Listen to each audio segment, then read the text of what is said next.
Hey guys, welcome to the channel. My name is Yao, and as you can probably tell by the title, I'm creating this Elphaba inspired makeup look. I actually wore this look to the Wicked premiere and it was not easy, but I'm going to tell you guys a little bit more about that later. So I'm starting off with this green paint stick from Meron Makeup, which is one of the best paint sticks ever. Then I'm going to carve out the brows with this slightly lighter green, which is also from Meron Makeup. I actually prefer to use these creamy paint sticks over water activated paint because it just tends to be easier to blend, and also those water activated paints can get a little bit messy. Let's say if it rains or if you sweat too much, it is coming off. So essentially here I'm just creating the equivalent of what you would do with your normal makeup.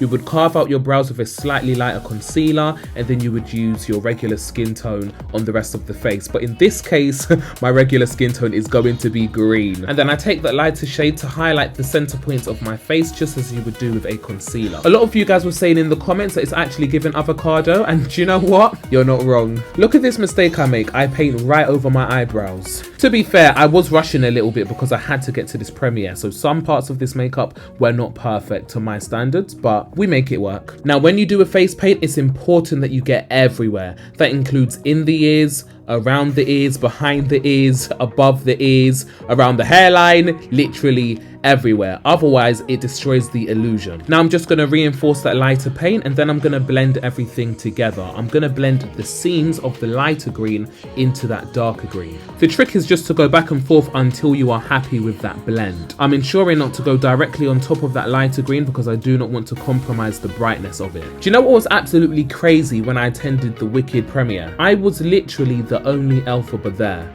I was wondering, why did nobody else put in this amount of effort to look great on this green carpet? I mean, we saw Ariana Grande in the flesh, we saw Cynthia Erivo in the flesh, and everybody else from the cast. And so I just thought, I'll put in quite a lot of effort. Why has nobody else done this? And now I fully understand why I was the only one that did it. It was so difficult to not get this on absolutely everything. In the back of the Uber, I can only imagine what that car is looking like right now.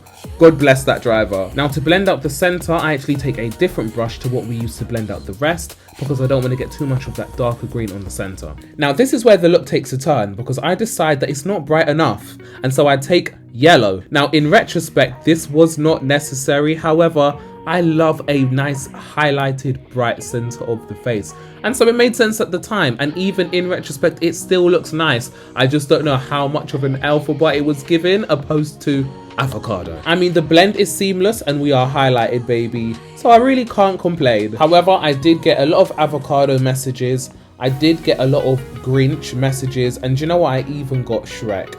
So I don't know what all of that is about. I can see avocado a little bit, but the others, not really.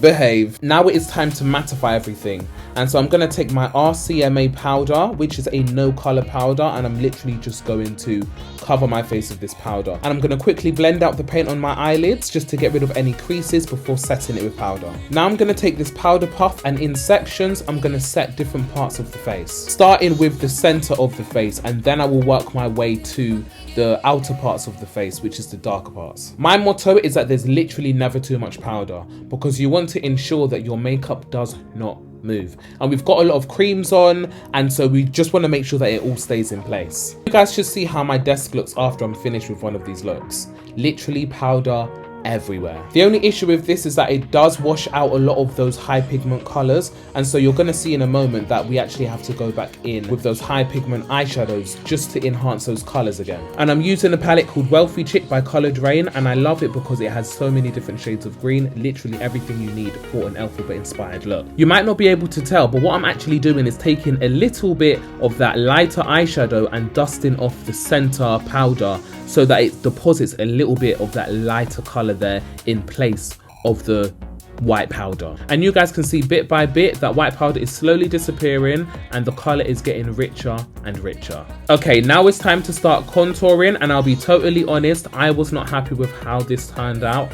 I was rushing. I used a brush that was way too big. Maybe it was okay for the forehead area, but for the cheekbone area, I think it should have been a much smaller brush to really get into those cheekbones and chisel the face. But like I said, I was rushing a bit and I literally pulled for the brush that I thought would work best. So I'm just going back and forth until I feel like I've got a great blend from that dark green going into that normal green and then into that, well, basically yellow. And now it's time to start on the eyes. I'm going to carve out a shape. Here we're going to do a little bit of a wing, and we're just going to take a black shadow. Now personally, I would usually start off with the eyes, but with this look I did start off with the base and then moved on to the eyes, just because I wanted to get that blend perfect and not have to be too conscious of working around my eyes. Ideally, you might want to start off with the eyes, because once you have that paint and powder down, it can be difficult to get a really nice application of eyeshadow on top. I did find that it didn't lay down as pigmented as I would have liked. So I'm just going back and forth between different shades of green in order to get that ombre effect. I did end up putting a little bit of shimmer on the lids as well, and it looks okay. Could have been better, but you know, it makes sense with the full look. Now I'm actually going to take this lipstick by Too Faced, and it's actually called Wicked. So it must be inspired by Elphaba. But the thing is that I've had this green lipstick for years. It's literally my only green lipstick. So whenever I want a green lip, this is my default lipstick. So I'm going to take this on the outer part of my lip, similar to what you would do if you were using a lip liner.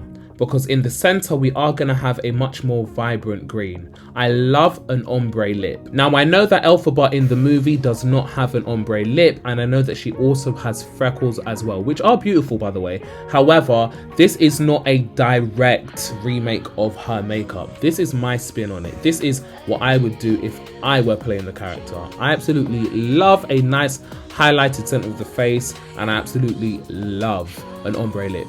Now, it might not look as realistic, but I love it. Now, getting into the center of the lip, I'm going to take this white concealer from Elf Makeup, and I am in love with this concealer. It's nice, it's thick, it's creamy, it's extremely blendable. It works as the perfect base to put another color on top. I'm going to give my lip some touches up, just making sure that that outer line is as crisp as possible, whilst ensuring not to get it on the center of the lip, because we need that center to stay bright. And my favourite thing to do when I'm doing my lip is literally just to pucker my lips together. It's so easy and simple to make it blend really nicely. Then I'm going to take a lighter shade of green, and I'm going to centre that in the very middle of the lip. This is actually the same shade that I used for the centre of the face. And so we are reusing a lot of colours that we've already used on the face, just to tie in that lip with the rest of the face. It just makes it look more cohesive. Do not be afraid to do more touches up, just to make sure that that blend is impeccable. And also don't be afraid to get a finger on your face. Sometimes it needs the warmth of your fingers to really blend out some of the product. Now, a very subtle nose contour. I'm taking a tiny bit of that powder and just brushing it along either side of my nose. I very rarely contour my nose when I'm doing my regular makeup. However, I do find that sometimes it is needed when I am doing a face paint. It's just that the appearance of the face can look extremely flat when you are doing a face paint, whereas with normal makeup, your face still has some of those dimensions. And so you'll find that sometimes you don't even need to contour the nose. Now I'm going to go ahead and fill in my beard. I'm using a mascara. This is the Freak Lash mascara by Urban Decay. I actually love this mascara. I don't like many mascaras because my lashes are so small that they barely do anything. But this mascara, I love. I'm going to finish on the eyes with a little bit of that Epic Ink Liner by NYX Professional Makeup. And the look is complete. I really hope you guys enjoyed getting this deeper breakdown of how I created this look. So I hope to see you guys in the next one. But for now, ciao from Meow.